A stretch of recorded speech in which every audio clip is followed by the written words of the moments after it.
நமோ நாராயணா. இளையராஜா மகள் பவதாரணி அம்மாவுடைய ஆத்மா இப்போது என்ன நிலையில் இருக்கு? அவர்களுடன் நான் உரையாட முயற்சி செய்யும்போது ஏற்பட்ட அனுபவங்கள் எல்லாத்தையும் உங்களுடன் பகிர்ந்து கொள்ள நான் விரும்புகிறேன். மிகவும் இளமையான வயதில் பல ஆத்மாக்களை சந்தோஷப்படுத்திய அந்த குரல் நம்மளை விட்டு விலகியது ரொம்ப வருத்தமாக இருந்தது.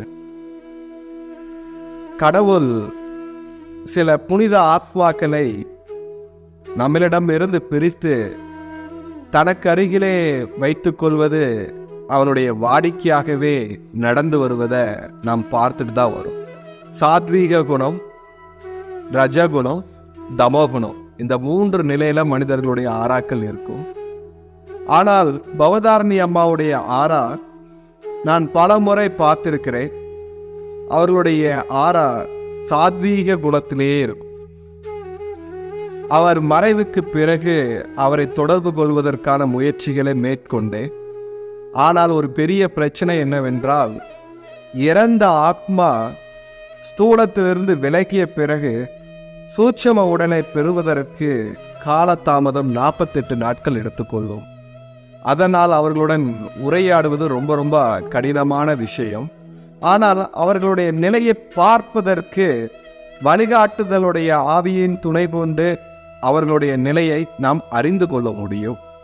அப்படித்தான் என்னுடைய வழிகாட்டுதலாக இருக்கக்கூடிய ருத்ர பரமஹம்சருடைய துணை கொண்டு பவதாரணி அம்மாவுடைய இப்போதைய நிலையை நான் தெரிந்து கொள்ள முயற்சி செய்தேன்.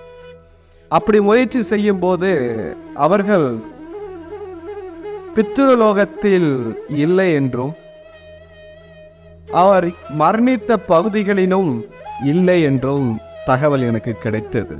பொதுவாக இறந்த ஆத்மா கடைசியாக வாழ்ந்த பகுதியில் சஞ்சாரம் செய்யும் அல்லது பித்ருலோகத்தில் சஞ்சாரம் செய்யும். முக்தி அடைந்த சில ஆத்மாக்கள் தான் பிரம்மத்துடன் ஐக்கியமாகிவிடும்.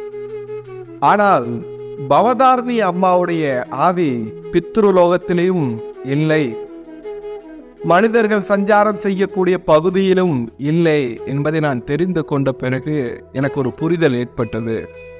அவர்கள் பிரம்மத்தோடு ஐக்கியமாகிவிட்டார்கள் என்பதை நான் அறிந்து கொண்டேன். இன்னும் அவர்களுடைய தகவலை என்னுடைய வழிகாட்டுதலான ருத்ர பரமஹம்சரிடம் தெரிந்து கொள்ளும் போது அவர் தன்னுடைய கடைசி பிறவியை முடித்து கொள்வதற்காக வந்ததாகவும்,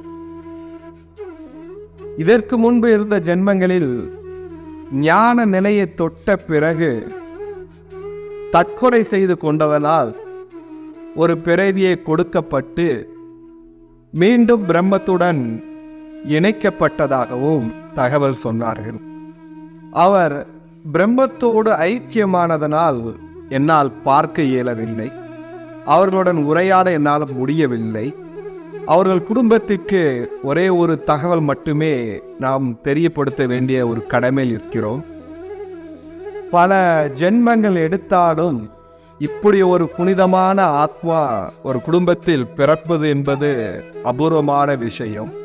அப்படி பிறந்த அந்த ஆத்மாவை தொடர்ந்து வழிபடக்கூடிய அளவுக்கு தகுதியுள்ள அந்த ஆத்மாவை நீங்கள் பிரிந்ததற்காக வருத்தம் அடைய வேண்டாம். அவர்கள் இறைவனுடன் ஐக்கியமாகி இறைவனாகவே இருக்கிறார்கள் என்பதை புரிந்து கொள்ள வேண்டும்.